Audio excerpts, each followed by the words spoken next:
Hola, un nuevo encuentro con el arte de la antigüedad, un encuentro en el cual vuelvo a presentarles estos vínculos para descargar material que he incorporado en esta semana que estamos inaugurando ahora sobre nuestro tema que ya lo sabemos.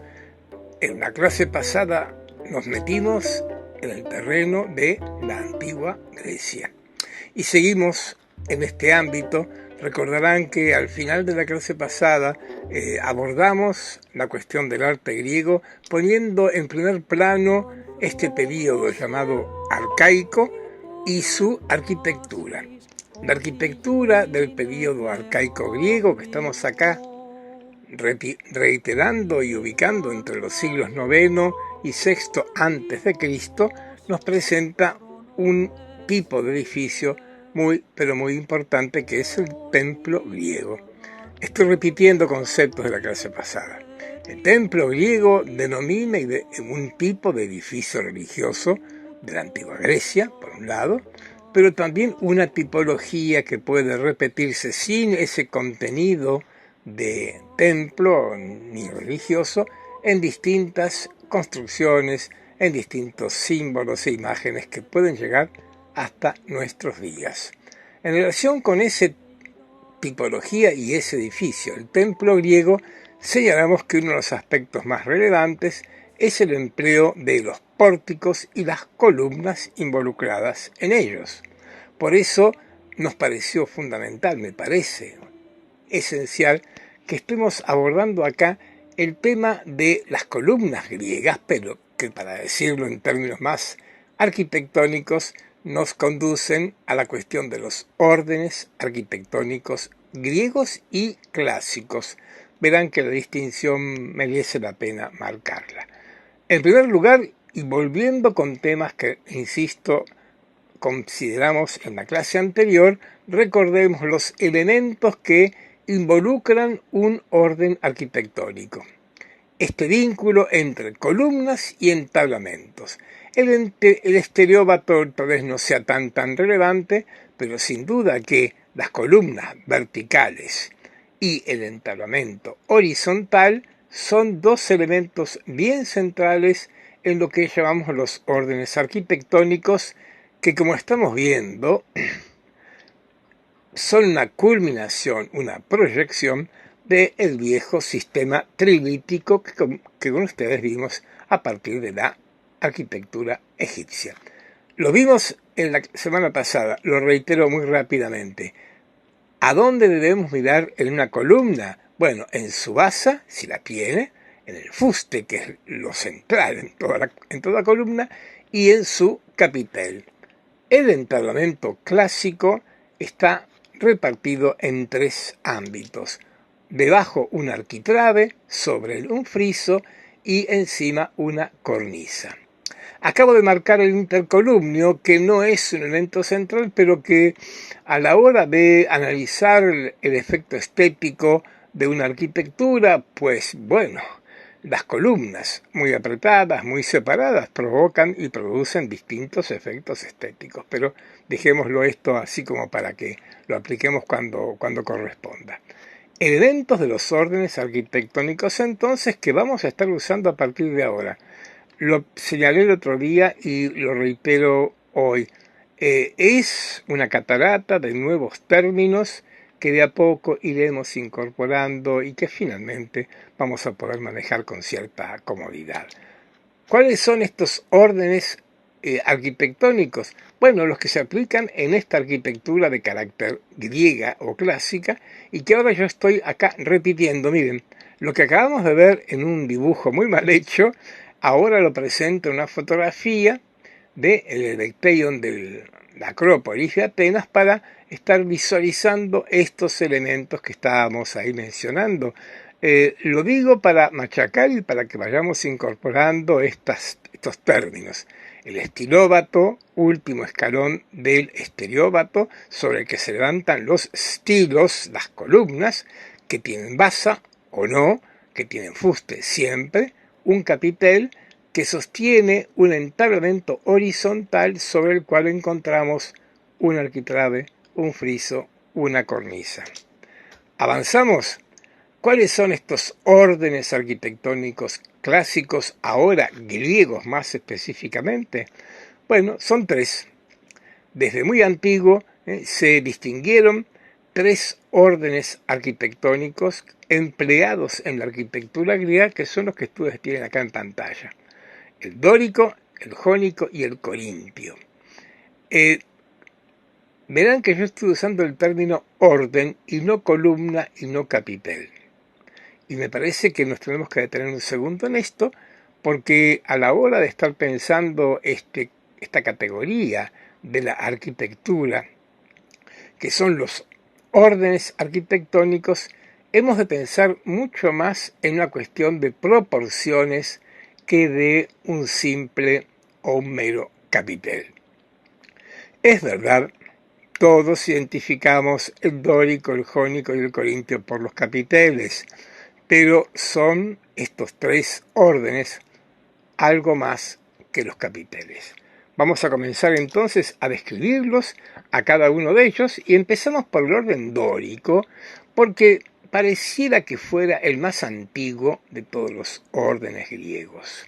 Y lo voy a ejemplificar con este magnífico templo que se guarda en la isla de Egina, el templo de la Afaia, una especie de advocación de Palas Atenea, acá. Es un templo, como ven, ahí hecho al filo del siglo V, 495 a.C., y me parece un muy buen ejemplo, bastante bien conservado, a pesar de, como lo están viendo, de el dórico entre el periodo severo y el clásico.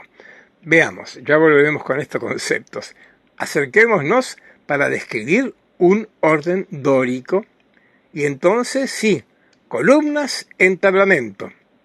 Y lo que la fotografía nos muestra justamente es, por un lado, como están viendo aquí, las columnas dóricas y sobre ellas el entablamento dórico horizontal. Ahora nos tenemos que ocupar justamente de esta cuestión del orden y no de la columna. ¿Por qué digo esto? Porque los órdenes, en primer lugar, se van a caracterizar por las proporciones que tengamos en las columnas, en su ancho y en su alto, y en la relación de las columnas con el entablamento, en términos matemáticos. Y entonces, primero describamos estas columnas dóricas. No presentan basa, no tienen basa las columnas dóricas. Es de los tres órdenes el más despojado, si ustedes quieren el más rústico de los tres. Segundo, el fuste, como dice ahí, es irregular. ¿En qué sentido? En que, como pueden apreciar, al revés de las columnas, por ejemplo, del período micénico, estas columnas van afinándose de la parte inferior a la parte superior, donde se ubica su capitel.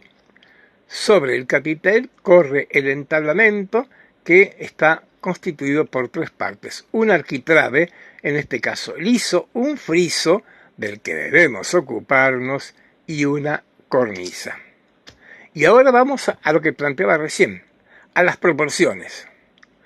Lo que estoy haciendo en pantalla es algo hecho así, a ojímetro, ¿sí? Pero estoy procurando medir cuántas veces entra el diámetro de esta columna, que está marcado allí con esa rayita celeste, cuántas veces entra en el alto del fuste. Y compruebo, repito, de manera muy así informal, que en este fuste está formado por 5 diámetros. Y a ver, estoy haciendo esto para ejemplificarlo, pero además porque estas proporciones a las cuales me voy a referir ahora y voy a continuar, nunca fueron determinadas o estipuladas por ningún tratado arquitectónico griego. ¿Qué quiero decir? Que estas proporciones matemáticas, que en algunas otras culturas, pensemos el Renacimiento, estaban muy marcadas por cuestiones muy estrictamente numéricas, matemáticas, en el caso griego estaban más un poco aplicadas en la práctica, no tanto en una especie de norma o de pauta muy rígida. ¿Qué quiero decir? Y que volvemos con esto, que en el orden dórico las columnas, o mejor, el fuste de las columnas, puede tener 5 diámetros, 4 diámetros y medio del fuste, 5 y medio tal vez. No existe una cifra exacta en esto, repito, porque en este punto los griegos no manejaban este tipo de principios de manera rígida, de manera formal. Vamos al entablamento, ¿sí? Y bueno, estoy marcando el ancho del entablamento y comprobando que el entablamento en el orden dórico en este edificio ocupa 3 veces el alto del fuste. De manera sintética y para completar y plantear lo que estamos señalando, podemos concluir que en este orden dórico las columnas son un tanto como no demasiado esbeltas, no tienen tantos diámetros, son más bien achatadas, son rechonchas, diríamos un poco popularmente. Y lo mismo ocurre con el entablamento. El entablamento ocupa 1/3 del fuste, lo que hace un entablamento particularmente ancho. Estoy señalando esto porque veremos que en otros órdenes, por ejemplo, el fuste va a ser mucho más esbelto, más, entre comillas, alto. No más alto, sino en una relación de altura más esbelta que lo que estamos viendo acá. En muchos sentidos, y lo que estoy planteando, como están viendo, el orden dórico aparece como el orden más primitivo, si la palabra corresponde aplicarla. Veamos ahora y acerquémonos al vínculo entre la columna y el entablamento. Y tenemos ahí el fuste que va afinándose al capitel y un capitel, el dórico, bien particular. ¿Por qué digo bien particular? Porque es un capitel geométrico, abstracto, formado por 2 elementos. Y yo sé que acá están ustedes otra vez incomodándose con tanta palabreja, lo siento, pero ábaco y equino. Yo los he memorizado para, digamos, alfabéticamente, la A primero y la E después, entonces ábaco arriba, equino abajo. Lo importante es comprobar que el ábaco es una forma de carácter prismático, aplanada. Permítame la comparación, como una baldosa, ¿sí? Y el equino, en cambio, tiene un perfil circular, casi como un plato hondo, ¿sí? Y me parece importante porque creo que este es un logro que tiene una notable simpleza y una grandísima efectividad. Como veremos, los capiteles en los edificios de piedra no cumplen ninguna función constructiva. Lo tuvieron antes, pero ya iremos a ese punto. En cambio, estos capiteles tienen la función visual de establecer un tránsito entre el cilindro del fuste y el cilindro vertical del fuste y el prisma horizontal del entablamento. Y vean ustedes la solución dórica, simple y tan magnífica para mi gusto. ¿Por qué? Porque del cilindro vertical del fuste pasamos a una forma circular, como ese cilindro, el equino, pero aplanada. Y de esta forma circular aplanada pasamos a otra forma aplanada, pero prismática, el ábaco, que sirve de puente para el otro prisma, pero no aplanado, que es el entablamento.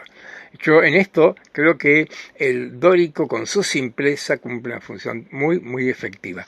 Ya veremos que el capitel, que repito, en esta arquitectura tiene una función de tránsito visual entre el cilindro vertical de la columna y el prisma horizontal del entablamento. En sus orígenes tuvo una función marcadamente práctica.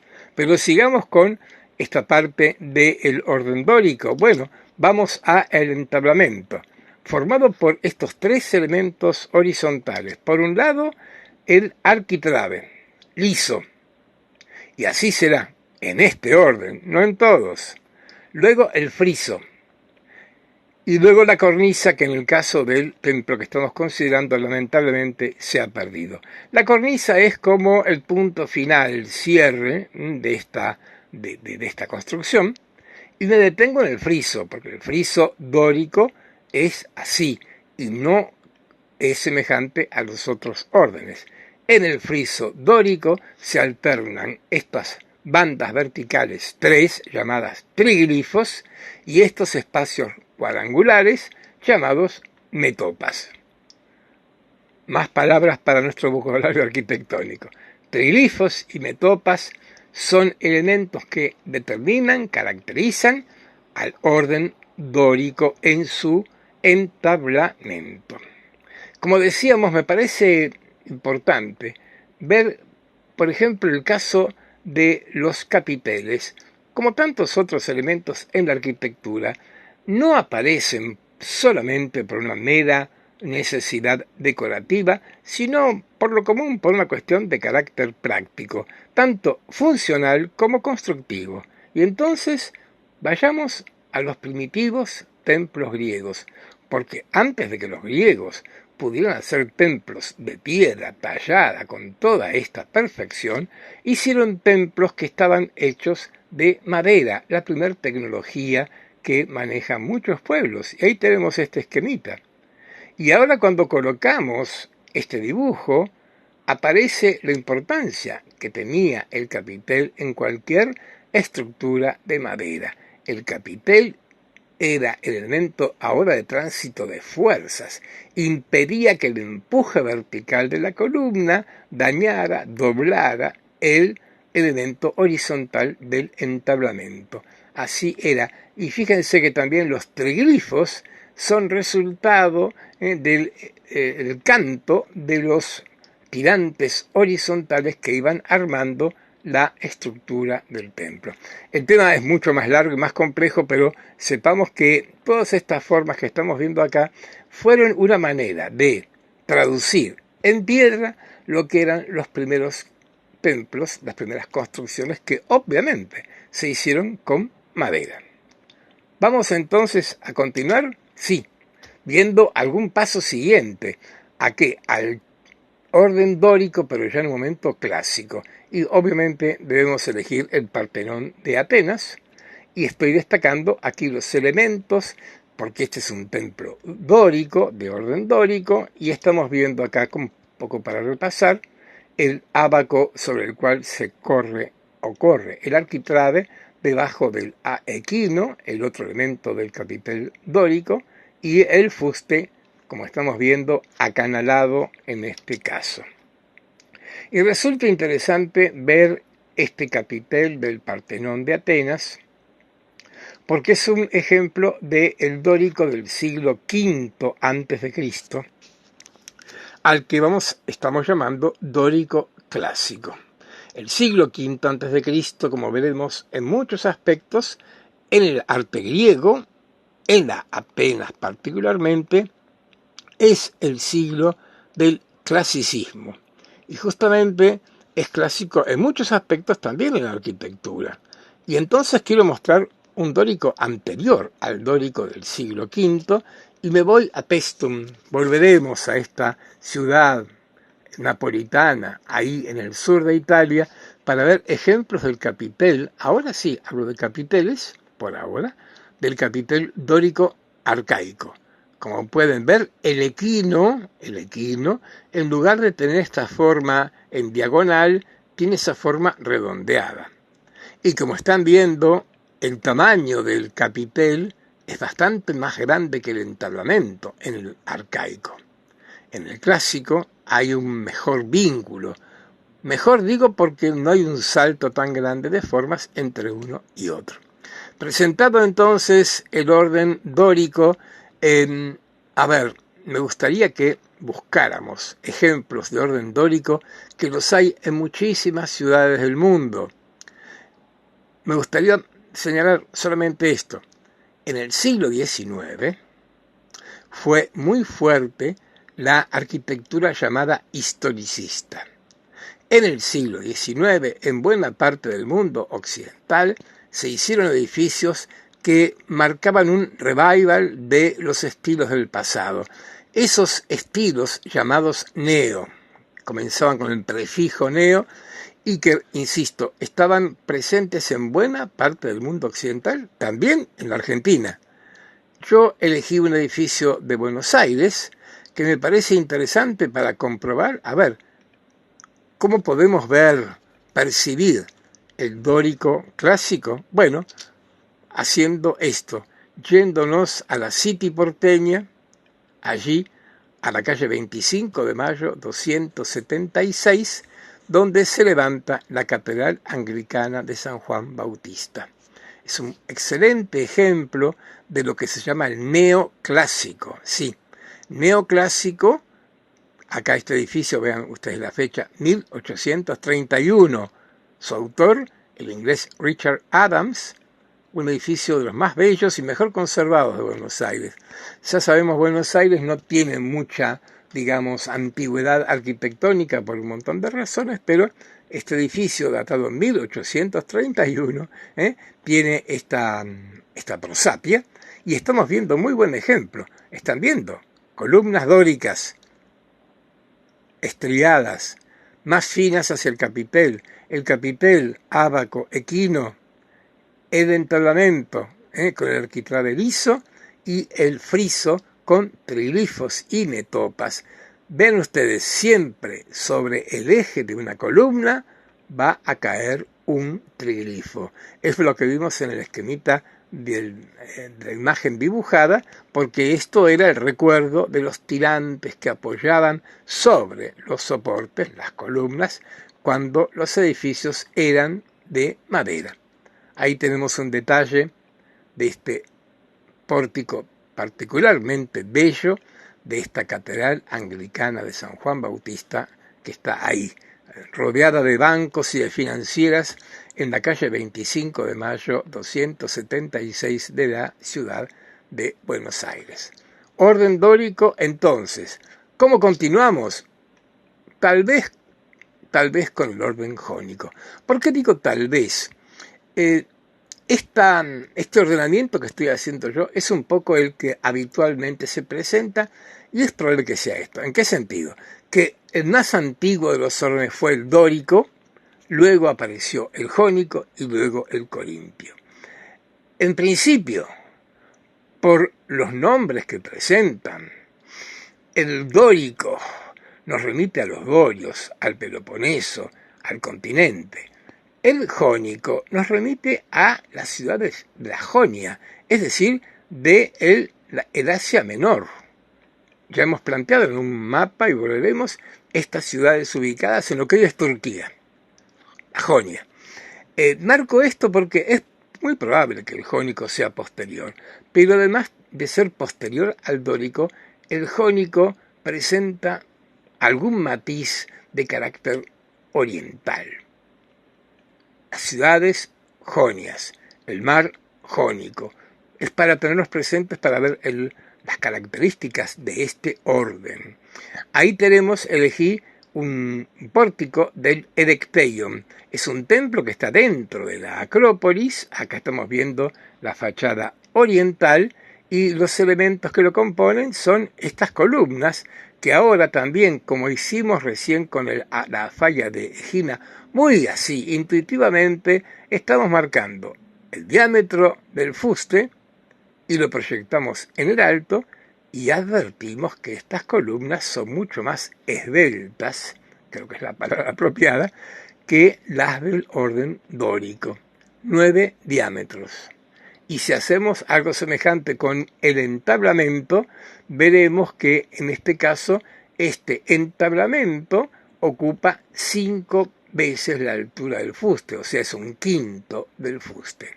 Un entablamento no tan grande como en el caso del orden dórico. Y justamente todo esto hace que el orden jónico sea como más delicado, más elegante que el orden dórico.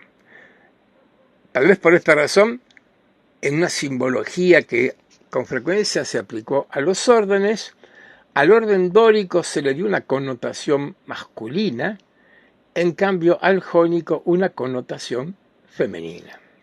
¿Avanzamos? Segundo ejemplo, y en este caso con lógica, aplicado a una diosa femenina, a Palas Atenea como triunfadora, a la victoria de Palas Atenea, la Atenea Nike. Un pequeño templo también en la Acrópolis de Atenas, que nos va a servir por ahora para señalar los elementos que caracterizan el orden jónico. Y entonces, las columnas tienen basa, el fuste es regular, estriado como el dórico pero regular, y su capitel.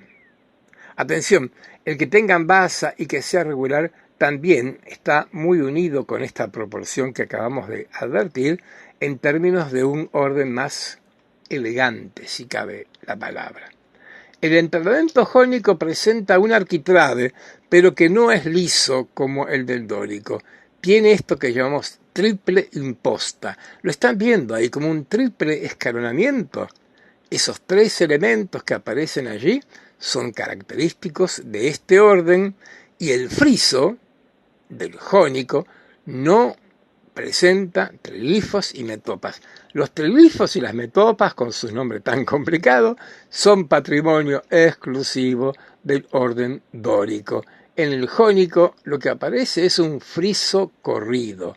Se presta para colocar esculturas, relieves, que estén representando algún tipo de procesión, de desfile o de marcha. Finalmente, sí, sin cambios con el orden dórico, una cornisa cierra todo el conjunto que estamos viendo acá. Y entonces, columnas jónicas. Si con las dóricas yo hablé de esta cuestión geométrica, del vínculo entre el elemento circular y el prisma, acá en las columnas y en los capiteles jónicos está más presente algo más escultórico.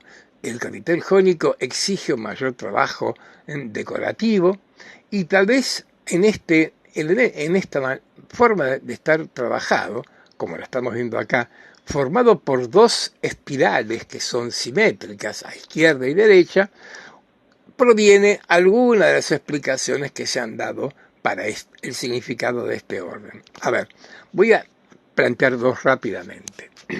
Los que interpretan el orden jónico como un orden que tiene connotaciones femeninas ven en estos dos rulos alguna elaboración de la cabellera femenina. Yo personalmente estoy más de acuerdo con imaginar y pensar una connotación marítima, el mar Jonio, y los mares, el mar, desde muy antiguo, se representaron a partir de la espiral, por las olas y las ondas marinas. En cualquier caso, no es menor que en este capitel jónico esté muy presente lo curvo, lo circular. ¿Por qué digo esto? Porque justamente estas formas curvas, circulares, son mucho más blandas, están más cerca del espíritu oriental que las formas un tanto más rígidas o duras del capitel dórico. Lo hicimos con el dórico, hagámoslo con el jónico. Vamos a Buenos Aires y ahí tenemos la iglesia de Montserrat, en la avenida Belgrano al 1344. Una obra hecha por 1860-65. Hay un montón de dudas sobre la construcción y los autores, pero en principio digamos que Pablo Scolpini y Manuel Raffo, dos italianos, son los que están asociados con esta iglesia, que traigo acá ante todo por su pórtico. ¿Están viendo el pórtico? 4 columnas jónicas. A ver. El fuste no es estriado, es liso. El arquitrabe, como ven, tiene la triple imposta, ese triple escalonamiento, con otras rayas sumadas. El friso está despojado, liso completamente. Y aclaremos, claro, este es un edificio de 1860. Si los griegos no tenían ningún manual que los obligara a usar muy rígidamente las proporciones, mucho menos en el siglo XIX, cuando muchos arquitectos usan los órdenes antiguos, los órdenes del pasado, la arquitectura del pasado, y lo usan con una relativa libertad, como aparece acá en el pórtico de la iglesia de Nuestra Señora de Montserrat, aquí en la ciudad de Belgrano. Orden jónico así presentado. Vamos a presentar el tercer orden griego, el corintio, que otra vez, si lo jónico nos llevaba a la Jonia, al Asia Menor, Corintio nos lleva a una ciudad del continente helénico, claro. Será el último en aparecer, probablemente. Es el que fue empleado en los tiempos finales de la historia griega y muy empleado por los romanos. Miren, yo estoy eligiendo un ejemplo, 3 columnas que han quedado del templo de Castor y Pólux en el Foro Romano. Porque ¿quiénes usaron más este orden? Tanto la arquitectura helenística, o sea, de Alejandro Magno en adelante, y también la arquitectura romana, que tuvo en algunos aspectos muchas deudas con la arquitectura griega. Y entonces con estas 3 columnas que nos quedan ahí en el foro romano de este templo, vamos a hacer lo mismo que hicimos en los otros 2 órdenes. Vamos a estar proyectando la altura en proporción con el diámetro del fuste y vemos que en este caso es también de 10 diámetros. También digo porque la anterior 9, 10. En este punto es imprescindible plantear algo que continuaremos señalando en los próximos minutos. Sin duda que el jónico y el corintio tienen su propia característica, pero son muy semejantes en contraste con el dórico. Así como en el jónico acabamos de ver un planteo bastante más elegante y estilizado de las formas, lo mismo está ocurriendo acá con el orden corintio. Insisto, el orden jónico y el corintio presentan columnas mucho más esbeltas. En el caso del corintio, lo esbelto de sus columnas está subrayado por el capitel, que de los 3 capiteles que estamos viendo es el capitel más vertical, lo que hace justamente a las columnas corintias como las más imponentes. Y al decir esto, es bueno señalar que si el dórico se asocia con lo masculino, con los dioses masculinos, con los santos varones, con lo femenino, lo jónico, lo corintio se asocia con lo imperial, lo grandioso. Y bueno, Alejandro, Roma, no es casual que en esos momentos de la historia haya sido tan utilizado el orden corintio. Vamos a acercarnos a otro ejemplo que está a pocos metros de este también en el Foro Romano, el templo de Vespasiano, para ver los elementos que lo componen y luego así muy rápidamente porque como pueden ver, los elementos que estoy marcando acá en cuanto a palabras son muy semejantes a los que colocamos con el orden jónico. A ver, fuste regular, sí. Estriado, sí. Capitel, sí. Claro, el capitel corintio, como lo dijimos, mucho más vertical, más grande que el jónico y el dórico. Arquitrave de triple imposta, ahí está, estas 3 escalones, estas 3 bandas que marcan el arquitrave. Friso corrido, igual que el jónico, no hay trilifos y metopas, y finalmente la cornisa. Ahí tenemos un capitel corintio que se guarda en el Ágora de Atenas y es preciso decirlo, de los 3 capiteles, el corintio es el más elegante, el más escultórico de todos. Esto también es una marca de carácter histórica. Quiero decir que esto también nos vincula con el desarrollo del arte griego que, como veremos, en el siglo V le da un papel especialmente importante a los escultores. Y bueno, la escultura está muy presente acá en este capitel. Un capitel dórico y hasta el jónico pueden ser resueltos medianamente, pero para hacer un capitel corintio hace falta una habilidad escultórica, como están viendo, nada menor, porque este capitel, a diferencia del dórico que es completamente abstracto, el jónico puede aludir a las ondas del mar.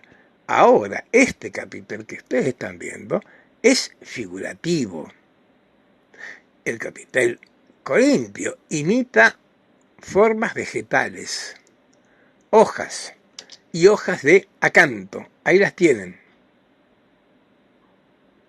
Hojas de acanto, que son estas hojas así dentadas, un tanto espinosas, que fueron tomadas como modelo.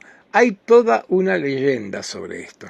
La leyenda dice que un escultor, ante la muerte de su amada, incansablemente concurría a la tumba, llorando sobre ella, y en un momento crece en la tumba de su amada una planta. ¿Cuál? El acanto. Y entendiendo que esto podía ser como una proyección del espíritu de su amada, la elaboró e inventó el capitel corintio. Es una leyenda, pero como pueden ver, la leyenda involucra a un escultor, no a un arquitecto. Acanto. Miren, me pareció útil porque siempre es bueno que estas cosas que están allá en la lejana Grecia, en el Mediterráneo, podamos acercarlas un poco a nuestra vida cotidiana. Porque muchos de ustedes conocen la planta de acanto. Claro, no tiene este nombre entre nosotros, pero hay una planta muy abundante en muchos jardines argentinos en los que está creciendo con el nombre mucho más modesto y elemental de cucaracha. Miren, el nombre es tan casi despectivo, claro, pero esta foto que estoy poniendo en pantalla, ustedes la habrán visto en más de un jardín y tal vez en el propio. Bueno, justamente esto que habitual y popularmente llamamos cucaracha, es el nobilísimo acanto del cual parte estos capiteles tan espectaculares, como este o como este otro, fíjense.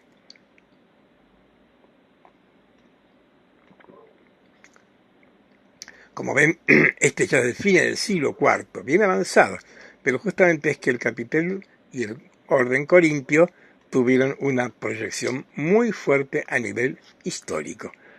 Y por supuesto fue empleado, como vimos al principio, hace unos minutos, y ahora mismo por la arquitectura romana. Acá tienen el capitel corintio en un edificio que vamos a volver con él, muy importante, que es la Basílica de Magencio Constantino, ahí en el Foro Romano. Y como lo hicimos con el dórico y el jónico, bueno, veamos qué pasa en Buenos Aires con este orden. Hay un montón de ejemplos. El orden corintio seguramente es el más popular de todos los órdenes arquitectónicos, y acá he elegido la fachada de lo que fue el Banco Hipotecario de la provincia de Buenos Aires y hoy es el Banco Central de la República Argentina. Es un edificio que está en la calle San Martín 275, fue proyectada por Henry Hunt y Hans Schroeder, un estudio de arquitectos ahí en la década de 1870, y ahí estamos viendo capitel corintio, arquitrabe con triple imposta y friso corrido. Esto es el uso, con algunas libertades, pero sin profundizar en esto, del orden corintio, ahora empleado en esta arquitectura, como dijimos, historicista del siglo XIX, acá en la ciudad de Buenos Aires. Órdenes clásicos, órdenes griegos. A ver, yo he presentado el dórico, el jónico y el corintio como los órdenes griegos, porque fueron empleados por los griegos. Pero ellos se incluyen dentro de una categoría más amplia, que son los órdenes clásicos. ¿Por qué? Bueno, porque además de estos tres órdenes, cuando esta arquitectura llega a Roma, va a tener sus intervenciones. Y esto queda muy registrado, como verán, en la tratadística de la arquitectura renacentista. Permítame que de la antigüedad me venga al siglo XV o al siglo XVI para ocuparnos, ahora sí, de los 5, no de los 3, de los 5 órdenes arquitectónicos. Y digo, seguramente nosotros conocemos mucho más los órdenes arquitectónicos clásicos por los tratadistas del Renacimiento, más que por la propia arquitectura griega y romana. A ver, como dije, no queda ningún tratado arquitectónico escrito de la antigua Grecia. Queda un tratado arquitectónico de la antigua Roma, sí, Vitruvio. El Vitruvio, que es como la Biblia de la arquitectura antigua, tiene un pequeño gran problema. Nos ha llegado, con lógica, manuscrito, sin ninguna imagen.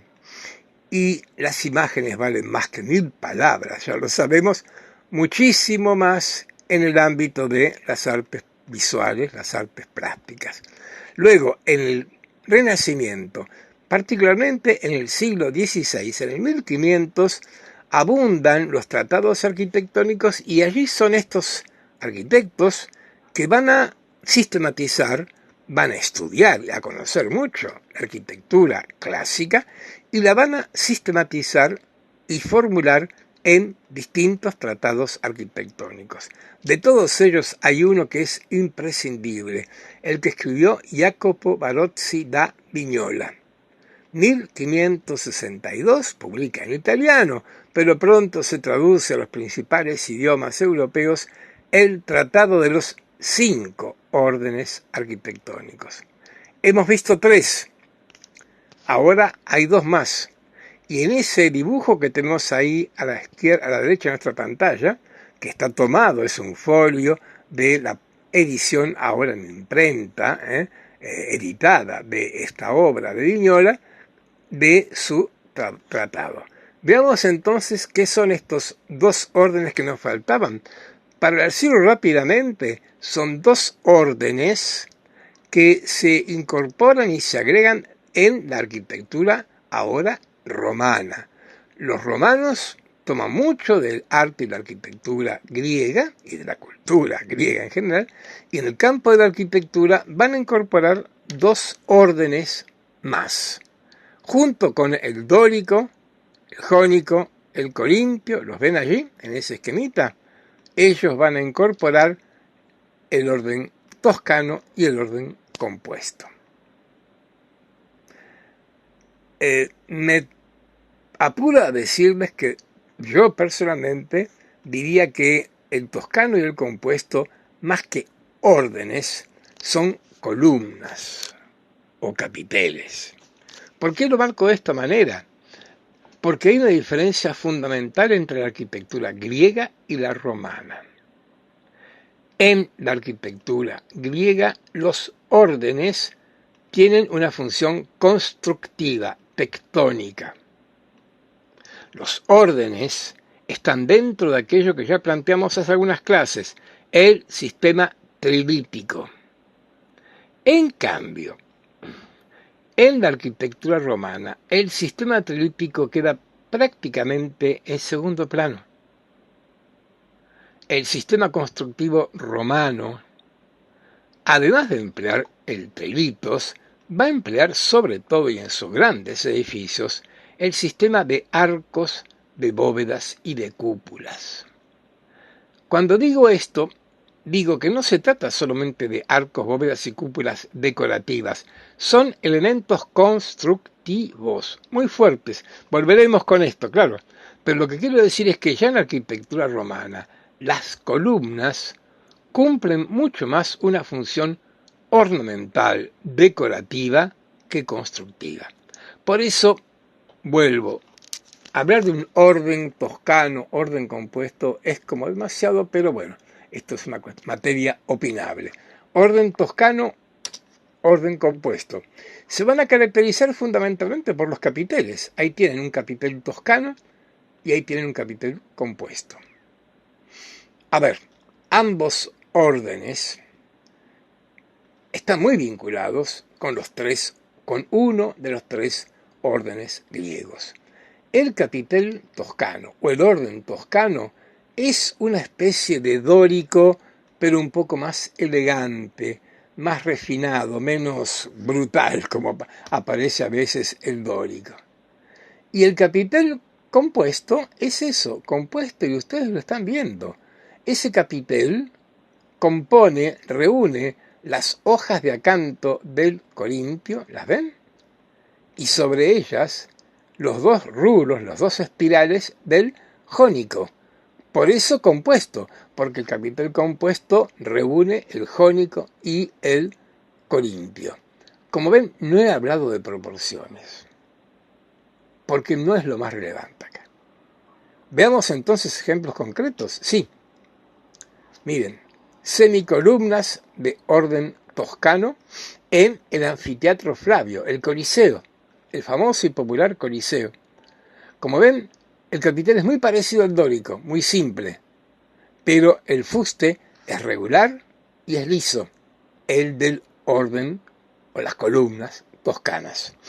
Vamos a volver con el Coliseo de Roma, bien importante por muchas razones, ya veremos, ahí lo tenemos, y estamos viendo justamente como en la parte que sigue a la planta baja tengo columnas o semicolumnas jónicas y en la parte, en el tercer nivel, semicolumnas corintias.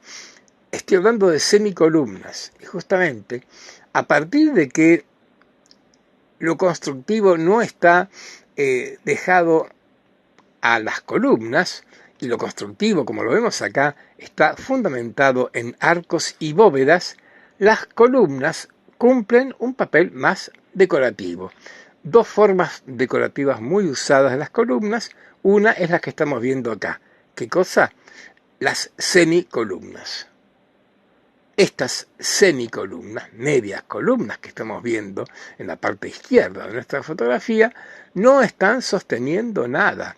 Están haciendo que el muro del Coliseo, el muro exterior del Coliseo, no sea tan despojado, tan brutal y tenga una articulación en términos de luz y de sombra, si ustedes quieren un carácter decorativo, en el buen sentido de la palabra, por supuesto.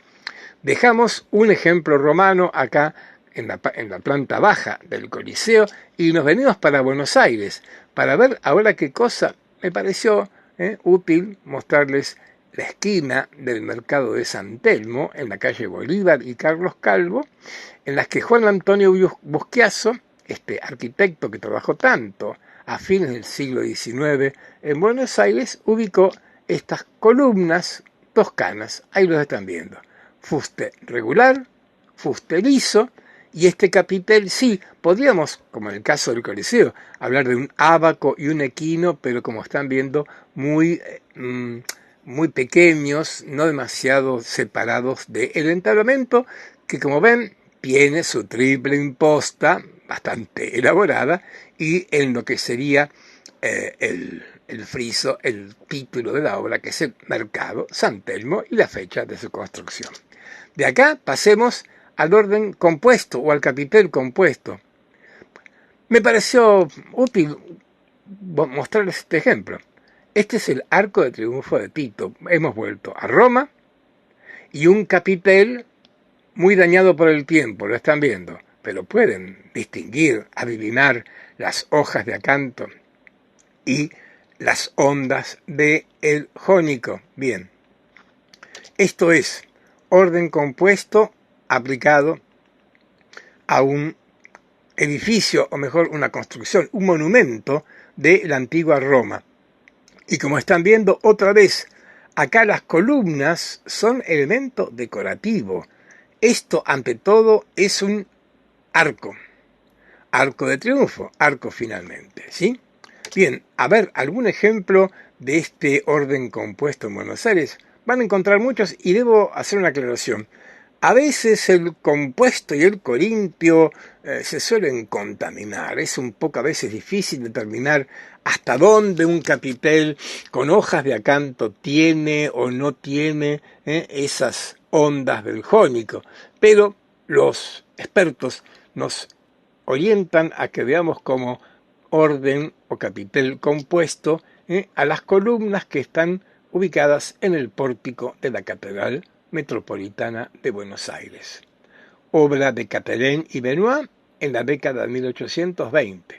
Nuestra catedral es bastante compleja en toda su arquitectura, solamente diría que en esta década de 1820, bajo el gobierno de Martín Rodríguez y Bernardino Rivadavia, se proyecta un pórtico, no toda la catedral, solamente el pórtico, y en este caso los dos que trabajan, Próspero Catelén y Pierre Benoit, eligen, aplican estas columnas que tienen, como pueden ver en el capitel, la parte inferior, las hojas de acanto, terminando en el rulo, en el espiral, en la onda del jónico, y luego ahí tenemos el arquitrabe de triple imposta, esos 3 escalones y un friso corrido con estos elementos ornamentales de ángeles y guirnaldas. Bien, esto entonces, acá tenemos planteados los 5 órdenes clásicos, como dijimos, 3 de ellos específicamente griegos y los otros 2 que emplea con mucha abundancia la arquitectura romana. Espero que no haya sido demasiado poco pesado todo esto, pero como verán, esta cuestión de los órdenes arquitectónicos es un tema que aparece permanentemente en cualquier planteo, en cualquier análisis arquitectónico que hagamos, incluido nuestro país, por supuesto. Les propongo ahora ver algunos ejemplos concretos de esta arquitectura del período arcaico. No faltan, hay varios ejemplos muy interesantes. Yo elegí uno porque no podemos abundar, pero elegí un ejemplo de la arquitectura arcaica. Esta arquitectura que tiene como límite, como ven, el siglo VI o V antes de Cristo, en ubicarla en la Magna Grecia. Es decir, no en la península helénica, sino en el sur de Italia. Les voy a proponer que nos vayamos a Paestum, ahí, Paestum, Paestum. La razón de centralizar el ejemplo acá es porque, verán, es un conjunto arqueológico magnífico, pero que además, tal vez por tratarse de una zona que era provinciana respecto de Atenas, de las grandes metrópolis griegas, su arquitectura era un poco más conservadora y esto nos permite acceder a esa arquitectura anterior al momento clásico. El lugar al cual les propongo que nos vayamos queda a unos 92 kilómetros al sudeste de Nápoles. Está en la provincia de la Campania, cuya capital es justamente Nápoles. Ahí está Paestum o Paestum, que fue una ciudad griega de la cual quedan ruinas realmente notablemente importantes. Hoy en el sitio arqueológico de Paestum o de Paestum, como estamos viendo acá, quedan los restos de 3 templos, nada menos. Otra vez, como lo hemos planteado ya con Egipto, ¿por qué templos y por qué no palacios o casas? Por lo que ya hemos dicho, las distintas culturas pusieron en su arquitectura religiosa en mayor énfasis, procuraron hacerlas con los materiales que duraran para toda la eternidad, cosa que no ocurrió en las casas, que procuraron que fueran mucho más térmicas, mucho más cómodas y amables a la hora de ser habitadas. Esto explica por qué también en este ejemplo, en esta ciudad que, como pueden ver mirando hacia la izquierda, está a orillas del mar, lo que nos queda fundamentalmente es un conjunto de 3 templos que van a aparecer acá, de norte a sur, el templo de Atenea, el de Poseidón y la llamada Basílica. Vamos a ellos. Vista aérea y presentación cronológica. La Basílica fue el primer templo, luego el de Atenea y finalmente el de Poseidón. Ya veremos que esta denominación exige que hagamos algún tipo de aclaración.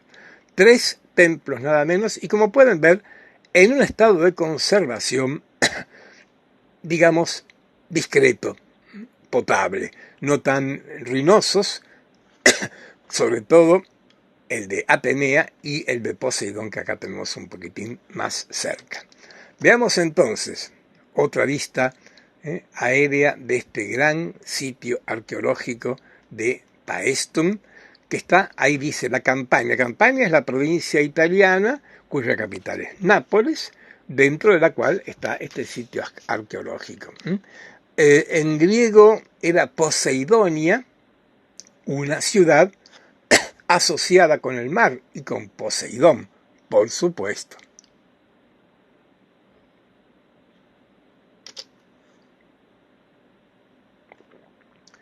Como pueden ver, poco o nada en realidad ha quedado de las viviendas, en cambio el paisaje en este lugar está dominado por estas espectaculares ruinas que nos exhiben la arquitectura griega arcaica.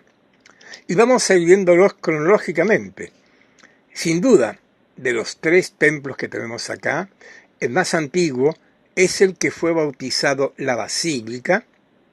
Como ven, está datado a mediados del siglo VI. En rigor, era un templo dedicado a la diosa Hera. Ahí dice templo de Hera I, porque luego se edificó un segundo templo a Hera. El apelativo habitual, la basílica, es porque en la antigüedad, siglo XVIII, se creía que era un templo romano. Y bueno, basílica es una categoría muy importante en la arquitectura romana, antes que en la arquitectura cristiana, y por esto se le puso ese nombre, que es incorrecto, pero ya un poco le ha quedado incorporado a esta construcción, como pueden ver, realmente de grandes dimensiones, con una buena cantidad de columnas, y que presenta características muy evidentes de esto que estamos llamando lo arcaico. ¿En qué sentido? En que, vean ustedes, yo quise traer la planta para advertir que en el lado menor, este templo de Hera I tiene 9 columnas, muchas columnas, y la mitad, el doble, en el lado mayor, 18 columnas. ¿Qué quiero decir con esto? Que cuando nos vayamos acercando a una arquitectura no arcaica, sino clásica, veremos que lo excesivo, lo mucho, lo exagerado va a estar descartado. La arquitectura clásica, todo el arte clásico, esto nos va a ocupar, el concepto de clásico, está regido por lo sobrio, por aquello que no es ni mucho ni poco, el justo medio. Diríamos que un edificio con 9 columnas en el lado menor presenta demasiadas columnas. Ya acá mismo en Paestum veremos cuál puede ser la cantidad apropiada, ni excesiva ni escasa de columnas. La fotografía nos obliga a mirar lo que pasa ahora en el vínculo entre columna y entablamento. Y estamos viendo, yo diría, creo que no exagero, ¿no?, que esta columna presenta un capitel demasiado grande. Cuando digo demasiado, vuelvo otra vez con estas connotaciones que no son las que corresponden a la idea de lo clásico y que justamente están más cerca de lo arcaico. Como veremos, y ya lo vimos antes, hace unos minutos comparé yo un capitel dórico clásico y un capitel dórico arcaico. Lo tomé justamente acá de la basílica, para ver cómo el capitel clásico es un capitel que se incorpora con más comodidad a la verticalidad del fuste y a la horizontalidad del entablamento. No es este el caso. Ahí estamos viendo una vista general. Tal vez no haría falta señalarlo, pero digámoslo ya ahora. Este templo de Paestum, la basílica, no tiene techo. Y así han llegado todos los templos de la antigüedad griega en la Magna Grecia, en la Jonia, en la península helénica. Y no tiene techo porque el techo era de madera. Y el techo de estos templos era de madera por la cuestión de nuestro querido sistema trilípico. El sistema trilípico impide cubrir con alguna cubierta resistente, fuerte, como piedras, hormigón, ya hablaremos del hormigón, me refiero al cemento romano, o ladrillos, una superficie. Recordemos las salas hipóstilas egipcias. Salas hipóstilas egipcias que para cubrir con piedras, con losas, un espacio, obligaban a colocar una columna al lado de otra. No fue el caso acá en este templo.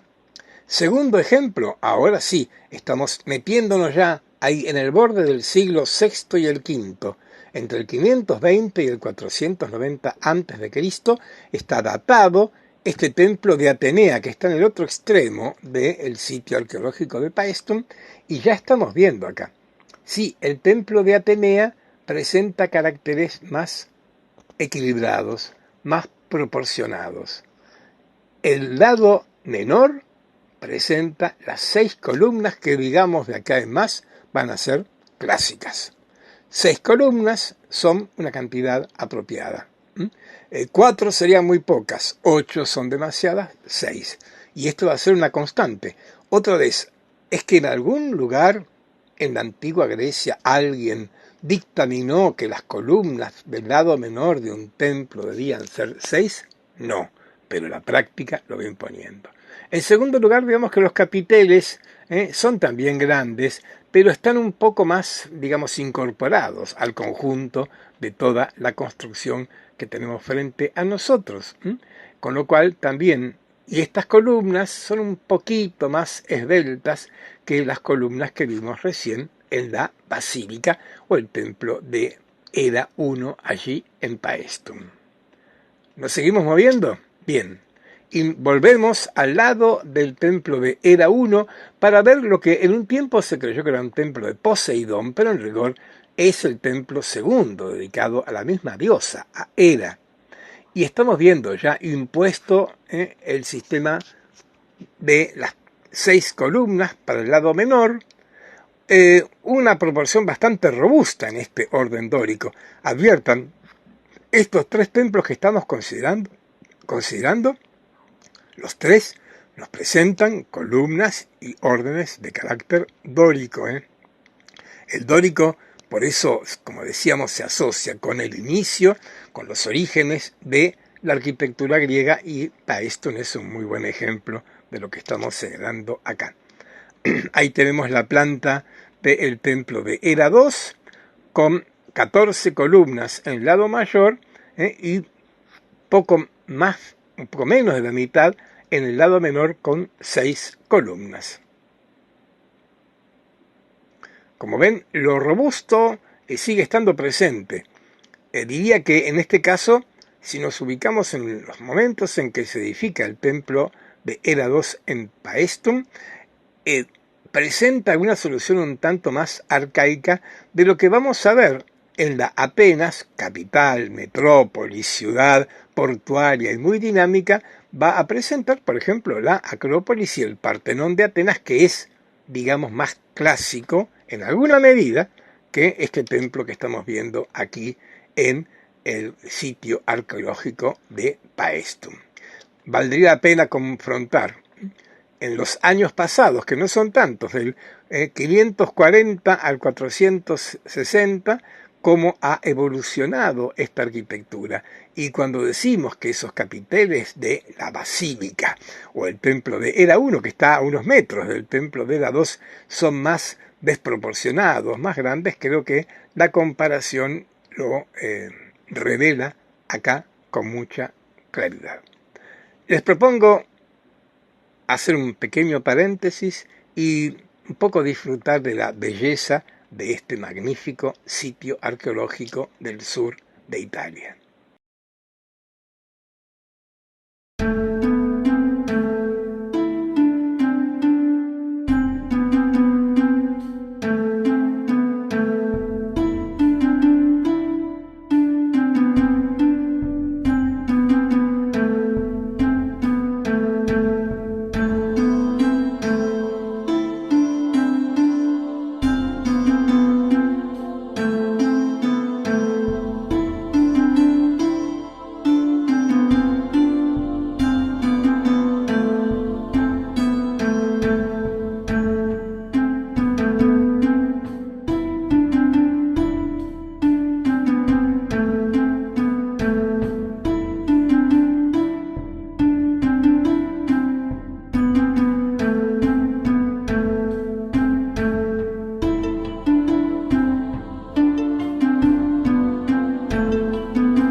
Bien, lugar francamente espectacular con estas ruinas griegas en plena Italia, en pleno sur de Italia.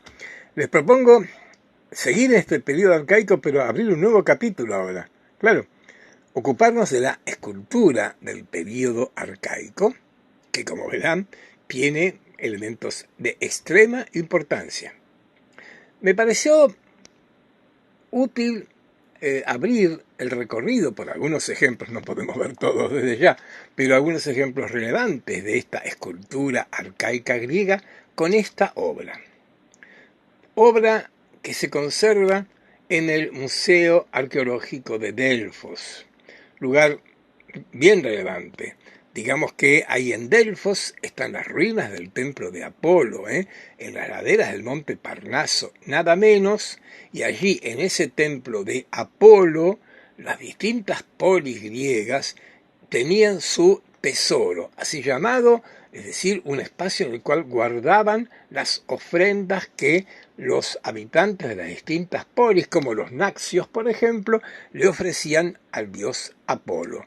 Esto explica por qué en ese museo tengamos grandes ejemplos de la escultura, que eran esas las ofrendas, como por ejemplo esta esfinge, que como ven está datada en la segunda mitad del siglo VI, circa 570. Y la he querido traer para que advirtamos dos cosas. Primero que esfinge, y bueno, esfinge, ya hemos visto alguna esfinge nosotros, ¿no? La esfinge de Giza, la esfinge que también aparece en la mitología griega, bueno, la tenemos presente acá. Marco esto porque la idea de la existencia de estos seres mitológicos híbridos, que eran mezcla de lo animal y lo humano, es algo que ya hemos visto en el antiguo Egipto y que reaparece acá en Grecia, y señalarlo para no dejar de advertir que entre la cultura griega y la cultura egipcia no dejó de haber más de un vínculo. Son vínculos hasta subterráneos, pero bien presentes.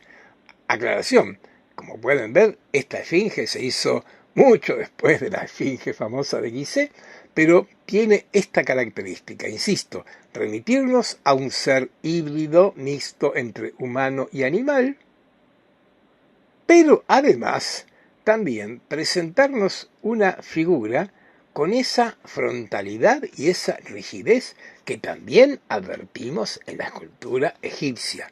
Esta esfinge tiene su cabeza, su cuello, su pecho, sus patas delanteras, todas en la misma línea que marcan esa frontalidad y que transmiten esa muy particular rigidez. Seguiremos advirtiendo vínculos entre esta escultura arcaica y su cercano vecino Egipto. De la esfinge paso a estas dos esculturas que tradicionalmente se asocian con dos hermanos, Cleobis y Bitón, que serían dos atletas. Son dos kouros, ya vamos a poner la palabra en la pantalla, y que son muy característicos de la arquitectura, de la escultura griega arcaica. Están desnudos, están de pie, tienen sus brazos hacia abajo con los puños apretados y un pie adelantado. ¿Se acuerdan? Otra vez sigo marcando sin pretender sacar ulteriores conclusiones, pero sigo percibiendo que entre la escultura egipcia, pero claro, miren ustedes, estamos en el 2500 antes de Cristo y ahora estamos en el 600, o sea, hay una diferencia temporal muy grande, pero un parentesco no menor. La figura de pie, los puños cerrados, una pierna adelantada, una semejante rigidez y frontalidad. Con el objeto de establecer diferencias, diría que no es para nada frecuente, yo diría casi imposible, que la figura egipcia esté desnuda como si están desnudos Cleobis y Bitón. Ellos están inaugurando toda una cuestión del desnudo masculino que hasta el día de hoy como género artístico, el desnudo, masculino o femenino, tienen un papel particularmente grande en el arte occidental. Bueno, habría que buscar el origen acá y veremos que me parece tiene alguna fundamentación. Por ahora, como decía, presentemos estas figuras. Estos dos jóvenes, Cleobis y Bitón, son representativos de una tipología escultórica muy abundante en la escultura griega arcaica, como son las figuras de atletas o de jóvenes llamados kouros o kuros. A ver, debajo lo coloqué en griego, kouros singular, kouroi plural. En este caso son dos kouroi, si quisiéramos denominarlos en el griego antiguo, y kouros o kuros quiere decir joven, quiere decir muchacho. Y efectivamente lo que tenemos acá no son imágenes de dioses, sino de jóvenes con un cuerpo claramente atlético, que por lo tanto sí son atletas. ¿Cuál sería la explicación primera de estas dos imágenes? Bueno, estos dos muchachos, se llamaran Cleobis y Bitón o no, repito, el nombre y la identificación es motivo de debate, pero no hay la menor duda que estos dos jóvenes eran atletas, sin duda, y que estos dos jóvenes seguramente fueron triunfadores en alguna olimpiada gracias al apoyo del dios Apolo, y como homenaje al dios hicieron su estatua y la colocaron allí en el santuario del dios Apolo.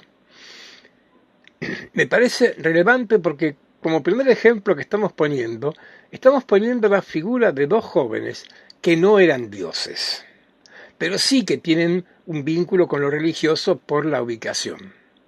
Y inmediatamente señalar que en este caso, porque así están identificados, bueno, pensamos justamente en dos atletas. ¿Por qué digo esto? Porque vamos a encontrarlos con otros kouros, otros jóvenes atléticos, desnudos, que tal vez no fueran atletas, que tal vez fueran Apolo, que tal vez fueran algún dios del Olimpo, que también eran representados desnudos y con su cuerpo atlético. Me detengo en esto porque creo que puede explicar una característica que va a marcar de acá en más el arte occidental, que son las figuras justamente desnudas. En primer lugar, de varones. Ya veremos cómo las señoras llegan al desnudo. No en este primer momento, y eso tiene que ver con nuestra cultura machista o occidental, que es otro tema. Digamos que la idea de estas figuras desnudas es porque los griegos tenían, como otros pueblos a continuación de ellos, la identidad y la asociación entre la belleza y perfección física con la belleza y la perfección espiritual. Los triunfadores en las Olimpiadas, debemos decirlo porque en nuestros días esto se ha olvidado completamente, los triunfadores en las Olimpiadas griegas eran ante todo grandes hombres, es decir, eran aquellos que se destacaban por sus virtudes morales, poéticas y también físicas. ¿Y por qué este planteo? Porque justamente para que su perfección moral, espiritual, se hiciera evidente, esta perfección estaba representada en el cuerpo perfecto. Y para que esta perfección fuera visible, el kouros debía exhibir su cuerpo desnudo. Algo semejante ocurría con los dioses. Si eran perfectos, tenían un cuerpo perfecto y la manera de exhibir esta perfección era exhibiendo su cuerpo. Esto explica la abundancia de estos desnudos, que va a ser todo un tema en la escultura griega y que podríamos marcar acá como un capítulo inicial en las figuras de estos dos supuestos hermanos. Ahí los vemos con una gran frontalidad, con los brazos, con los puños apretados y exhibiendo algo que va a ser muy característico de estas esculturas arcaicas. Una mirada muy fija, unos ojos muy abiertos y una leve sonrisa expresada en sus labios. Es la llamada sonrisa arcaica. Esa sonrisa, con algunos de ustedes ya recordarán, la vimos en alguna escultura mesopotámica y la interpretación creo que es la misma. Bueno, representar a una figura en estado de perfección y en estado de comunicación con la divinidad se expresa también con la boca sonriendo, con el rostro que está expresando esa perfección. Estos kouros, otro, ahora que está conservado en el Metropolitan Museum of Art de Nueva York, este kouros, datado como pueden ver ahí en el siglo VI antes de Cristo, y que nos presenta algo semejante. Lo he traído, hay una buena cantidad de kouros que han llegado a nosotros. Este es un buen ejemplo, la figura atlética, desnuda, de pie, frontal, los puños cerrados, una pierna avanzada. Lo interesante de esto que estamos advirtiendo acá es que acá domina la idea de representar a un joven atlético y no solamente a un dios. En este caso suponemos que también es un joven atleta y no un dios. ¿Por qué digo esto? Porque tal vez el que estas imágenes, estas esculturas, representen hombres, no dioses, es lo que va a ir un poco presionando a la escultura griega a un mayor realismo, si cabe la palabra usarla. Ya veremos cómo en pocos años estas esculturas dejarán de ser tan rígidas y por lo tanto alejadas de la realidad para tener alguna palpitación de vida, nada menos, y que de la piedra estemos empezando a encontrar algo que nos proyecte y nos vincule con un cuerpo vivo y no así rígido e inhumano podríamos decir como este caso. Ahí está el kouros y su correspondencia femenina son las korai o koré, si lo decimos en singular. Un ejemplo, las muchachas aparecen en estas esculturas. No son atletas, los Juegos Olímpicos estaban reservados a los varones. Estas corés, en español, o korai, que es el plural en griego, representaban a muchachas que estaban portando ofrendas. También son esculturas religiosas. Vean que a esta coré, como a otras, le falta un brazo. El brazo izquierdo se ha cortado porque estaba extendido y estaba portando una ofrenda y seguramente estaba ubicada frente a la estatua de la diosa, o sea, frente a la diosa. Vean que esta coré, llamada de peplos porque es la prenda que la cubre, esta coré de peplos está hoy en el Museo de la Acrópolis, por lo tanto provenía del antiguo Partenón, del Partenón anterior al actual, donde se conservaba la estatua y la presencia de la diosa Palas Atenea. La corona de peplos, como ven, es semejante a los kouros que vimos recién, tan vertical, tan rígida, pero mantiene dos aspectos para mi criterio muy valiosos. Por un lado, la sonrisa mucho más marcada que en los jóvenes, lo están viendo allí, esa es la sonrisa arcaica, y también están ustedes viendo algo que no es menor, color. Se habla acá, capítulo lleno de polémicas, pero la Grecia blanca tal vez nunca existió. La Grecia blanca es más una creación del siglo XVIII, moderno y europeo, que la propia realidad. Los griegos, como los egipcios, como los mesopotámicos, pintaban sus esculturas, porque las esculturas pretendían reproducir, más que representar, presentar la realidad. Y la gente no es blanca. La gente tiene color de piel, color en el pelo, color en los ojos, en los labios. Bueno, es lo que exhibe esta espléndida coré arcaica con esa muy expresiva sonrisa con la que nos está contemplando.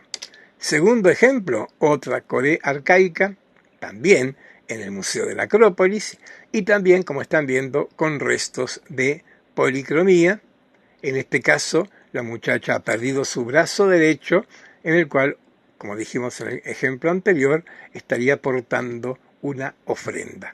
Kouros y Korai son las dos figuras más representativas de esta escultura griega arcaica. Permítanme presentar un ejemplo más. Me refiero a este moscóforo. El moscóforo, como lo llamamos, que quiere decir el que está llevando, foros es llevar, que está transportando un animal para el sacrificio, está portando un ternero, este moscóforo es en rigor un kouros. Lo vemos con la sonrisa que acabamos de ver, con esa frontalidad, a pesar de lo fragmentario, una pierna está adelantada sobre la otra. Es interesante, está datada circa 570 a fines del siglo VI, y esto me parece para destacarlo, porque como podemos apreciar ahora acercándonos, el escultor que hizo este kouros, este moscóforo, prestó bastante atención a sus rasgos anatómicos. Hizo una anatomía atlética, lo cual implica una estilización grande, más que una idealización, pero también un conocimiento cada vez más apropiado de la anatomía humana. Acercándonos, como vemos, el moscóforo exhibe su muy característica sonrisa arcaica. Permítame un comentario más que breve, si puedo, pero esta tipología, esta figura del moscóforo, se repite en muchos otros ejemplos de la escultura griega y también romana, y va a ser el origen de un motivo iconográfico importante en el cristianismo, que es el buen pastor. Lo estoy planteando porque, con mucha frecuencia, en la historia del arte advertimos estos fenómenos en que las imágenes van viviendo, se van transformando, y lo que era la imagen de un muchacho que lleva el animal para ser sacrificado en el templo, en el cristianismo se va a convertir en la imagen del pastor que da su vida por las ovejas, como dice el Evangelio, que no está dispuesto a sacrificar a las ovejas, sino todo lo contrario. Pero el esquema del muchacho que lleva en los hombros al animal lo vamos a encontrar en muchas pinturas de las catacumbas cristianas, representando al buen pastor, justamente. ¿Avanzamos? Vamos a presentar un último kouros, este llamado de Anavisos, porque allí fue hallada esta escultura que, como pueden ver, está muy bien conservada, mantiene también rasgos de policromía, está ubicada ahí circa 520 a.C. y nos exhibe un avance en esta imitación de la anatomía humana, la de un joven atleta, claro. Y en este caso, sin duda, yo he colocado entre paréntesis Croisos, porque en esta escultura, que fue hallada en la década del 30, en el siglo XX, su basamento nos anuncia y nos explicita y nos revela de quién se trata la figura esbelta y atlética de este joven. Dice su basamento: detente y llora ante la tumba del fallecido Croisos, a quien el furioso Ares destruyó un día luchando en las filas más avanzadas. En este caso, como pueden ver, bien interesante, porque la escultura nos ofrece, nos regala la identificación del retratado, del representado, y como ven, tiene una dimensión de carácter funerario. Está levantándose como un monumento fúnebre dedicado a este atleta Croisos que un día luchando perdió su vida. Los esquemas siguen siendo semejantes, pero el modelado de la anatomía de esta figura expresa un modelado un poco más suave, menos rígido. Es notable, como lo estuvimos anunciando, como siguiendo distintos ejemplos vamos viendo cómo las esculturas pierden esa fría rigidez y frontalidad inicial por algo que las acerca más a una figura viviente. Y esto va a aparecer fuertemente en el siguiente periodo que quiero compartir con ustedes. ¿Por qué me voy al Imperio Persa? Me voy al Imperio Persa porque en el siglo V a.C. y aún antes, ahí, cerca de la península griega, ha aparecido un poderoso imperio. Y es imperio. Si se origina en la meseta del Irán, este imperio, como lo marca este mapa con esas flechas que yo he colocado, se expande porque es imperio, conquista Egipto, conquista el Oriente, conquista el Asia Menor y también va a proyectarse hacia la península helénica. Esto es lo que va a ocurrir para un poco dar inicio a lo que llamamos periodo clásico, cuando Ciro II, ahí Chilca 547, avance sobre Occidente, conquiste las ciudades jónicas o jonias, es lo que aparece acá, y ocupar Jonia y conquistar Jonia era ocupar y conquistar Grecia. Esto era parte de Grecia, esta parte de el Asia Menor, como lo hemos marcado en más de una oportunidad. Y entonces acá vamos a encontrarnos ante el estallido de una guerra o de unas guerras en que los griegos van a enfrentar el avance persa. Algunas características o episodios, si quieren. La famosa batalla de Maratón, en que los atenienses derrotan a los persas en Maratón. Estamos ubicándonos muy a principios del siglo V, 490. Esta derrota es vengada 10 años más tarde por los persas que saquean Atenas.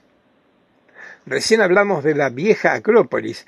Es que en el saqueo de 480 a.C., los persas saquean Atenas y por supuesto atacan su corazón, o sea, la Acrópolis. Destruyen el viejo Partenón, lo cual luego le dará la oportunidad a los atenienses de reconstruirlo, que es el actual Partenón que todos más o menos conocemos. Y finalmente, ese mismo año, el del saqueo de Atenas, los atenienses, comandados por Temístocles, ahí en el Golfo de Salamina, muy cerca de Atenas, destruyen a la flota persa y ponen fin al avance de este imperio. Estas guerras, llamadas guerras persas o médicas, terminan con esto, no con la destrucción del imperio, sino con frenar el avance persa. Los griegos, en particular los atenienses. ¿Por qué? Bueno, porque todos los griegos se unen para enfrentar al imperio persa, pero las dos grandes ciudades, Esparta y Atenas, manejan estrategias distintas. Esparta es mediterránea. Esparta maneja las estrategias terrestres. Los atenienses marítimos manejan la guerra marítima, marina, y es justamente una batalla de mar, la de Salamina, la que pone fin a la pretensión persa sobre el imperio. Como conclusión de esto, y bueno, Atenas va a salir triunfadora. Pero vamos al periodo o al aspecto artístico. Ahí he colocado periodo severo. Es un periodo de la historia del arte griego que se manifiesta más que nada en la escultura y me pareció, para acercarnos a él, que era imprescindible señalar el contexto histórico en que se da este llamado periodo severo. Ven ustedes, fines del siglo VI, mediados del V. Es un momento contemporáneo, poco más, poco menos, con las guerras persas. Y aunque es peligroso establecer vínculos muy directos entre lo que ocurre en la sociedad y lo que pasa en el arte, en este caso me parece que podemos sí establecer este vínculo. ¿Qué quiero decir? Bueno, Grecia está en guerra. Grecia está en guerra. Y el arte de este momento tiene algún matiz que está expresando el carácter de estos tiempos. Por eso se lo llama periodo severo. Y verán, las imágenes hablan más que las palabras. Les propongo ver una Coré, pero severa. Es la Coré de Eutídicos, que va a aparecer ahora aquí, está datada entre el 500 y el 490 a.C. Popularmente se la llama la enojada, y me parece que resulta más que evidente. Ha desaparecido la sonrisa arcaica.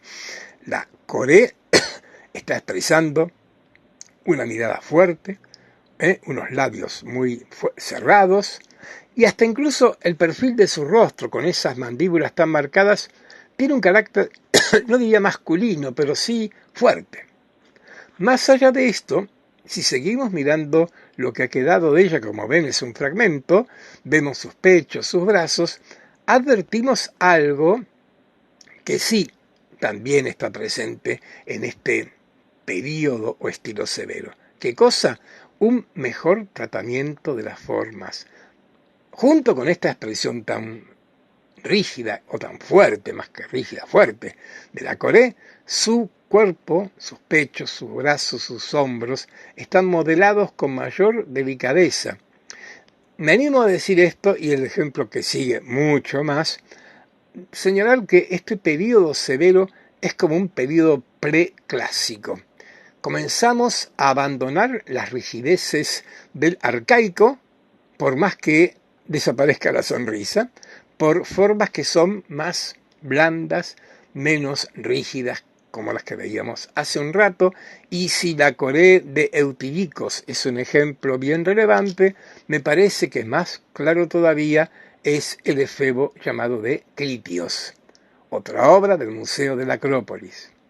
Porque el efebo de Critios, como ven, sí, de pie, vertical, cabeza, cuello, torso, pero el modelado muchísimo más delicado y algo que no es para nada menor. Miren, es tan pequeño porque lamentablemente esa pierna está rota, me refiero a la pierna derecha, pero podemos advertir ahí que la rodilla está flexionada, levemente flexionada.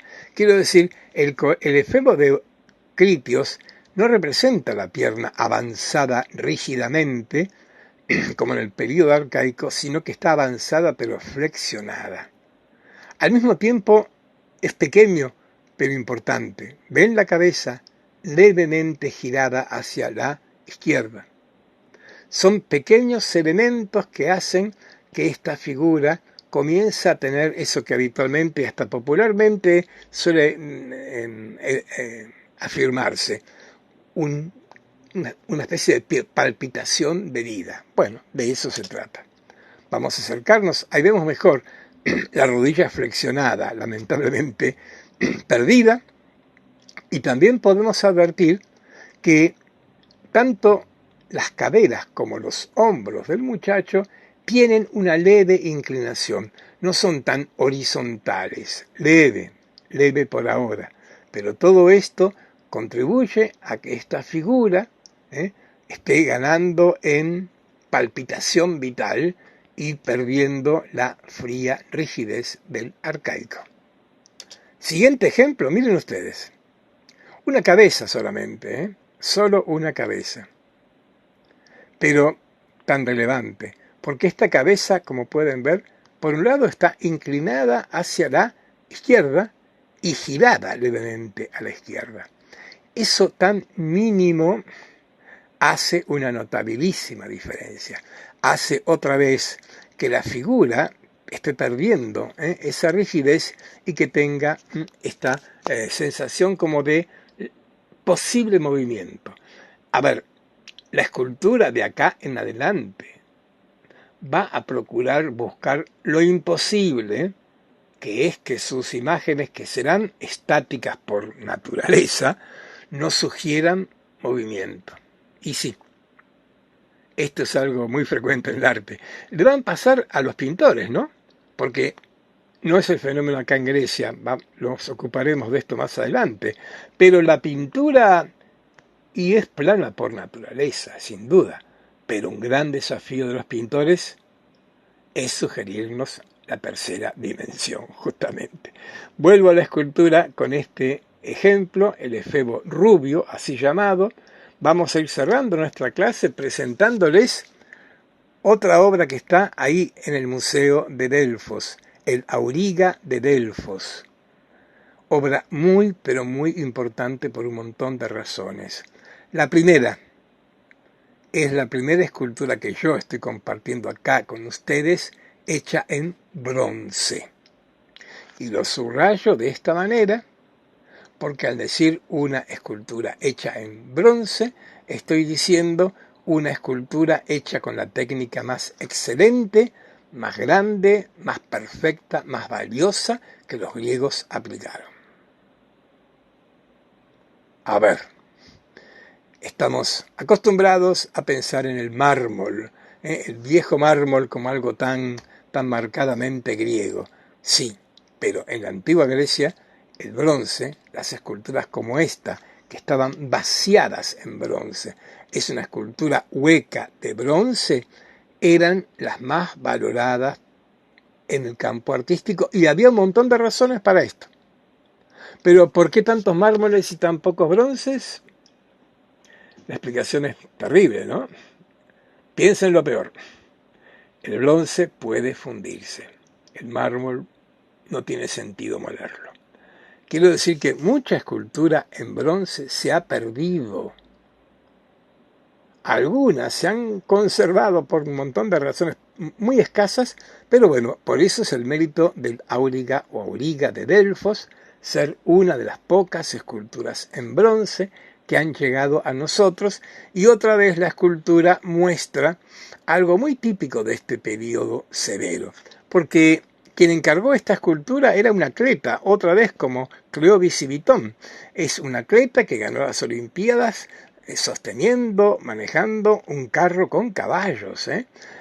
Y uno no imaginaría pensar que este hombre está sujetando un carro con caballos galopando en vistas de la verticalidad de su cuerpo. Está esto parte de estas características del severo, donde el movimiento, el dinamismo todavía no están tan presentes y en cambio domina una forma un poco más vertical. Pero hay que pensar algo que no es menor y que va a estar presente acá y en el periodo clásico, que seguramente quien hizo esta imagen quiso exhibir la perfección de este muchacho, lo idealizó y lo representó así, tan sereno, tan inmutable, para señalar que con esa actitud tan serena tenía la fuerza suficiente para sostener estos caballos. La Auriga de Delfos ha llegado solito. Hay un montón de reconstrucciones. Sabemos que todo era un conjunto, el carro, los caballos y demás. Solamente ha llegado la imagen del muchacho con esa mandíbula tan marcada. ¿Se acuerdan la Corea de Pibicos, la enojada? Es un perfil de cabeza bastante presente dentro del estilo severo. Y aprovecho para advertir o hablar de la policromía. El Auriga de Delfos tiene ojos hechos con pasta de vidrio, blanco, de color oscuro las pupilas, y seguramente había más color. En muchos casos en las esculturas en bronce el color aparecía aplicando el rojo del cobre, el blanco de la plata, y sin duda, no dejando que exhibieran el óxido verde que vemos acá, estarían pulidas con todo el esplendor y con toda la brillantez que las acercaba a una obra hecha en oro, justamente. Ahí tenemos entonces la figura de este Auriga, obra tan particularmente bella, y creo que en su belleza me parece que se hace evidente lo que estábamos señalando hace un rato, como que el período severo es un preclásico, es el clasicismo que está ahí asomando y que en pocos años más, como verán en la próxima clase, va a estar exhibido y presente en el arte de la antigua Grecia. Por ahora vamos dejando acá nuestra clase, nos encontramos en una semana. Muchas gracias.